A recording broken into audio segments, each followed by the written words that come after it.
सांगलीत तरुणाची कोयत्याने निर्घृण हत्या, पाठलाग करून 9 वार, शहरात तणाव. शहरातील स्वामी समर्थ घाट परिसरात मंगळवारी सायंकाळी एका 20 वर्षीय तरुणाचा पाठलाग करून कोयत्याने सपासप वार करत निर्घृण खून करण्यात आला.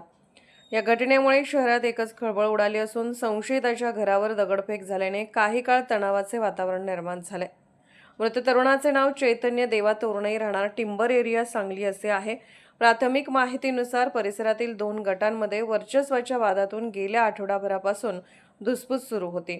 त्याच पार्श्वभूमीवर 7 ते 8 जणांच्या टोळीने स्वामी समर्थ घाट परिसरात चैतन्याचा पाठलाग केला.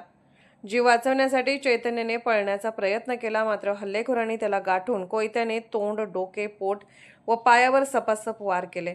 गंभीर जखमी झालेल्या चैतन्याचा घटनास्थळीच मृत्यू झाला. हल्ल्यानंतर आरोपी घटनास्थळावरून पसार झाला. आयर्नविन पुलावरून गस्त घालणाऱ्या बीट मार्शलच्या निदर्शनास ही घटना आल्यानंतर सांगली शहर पोलिसांना माहिती देण्यात आली. पोलीस अधीक्षक तुषार दोशी, अपर पोलीस अधीक्षक कल्पना बारवकर, स्थानिक गुन्हे अन्वेषण शाखेचे संजीव झाडे आणि शहर पोलीस निरीक्षक अरुण सुगावकर यांनी घटनास्थळी भेट देऊन पाहणी केली.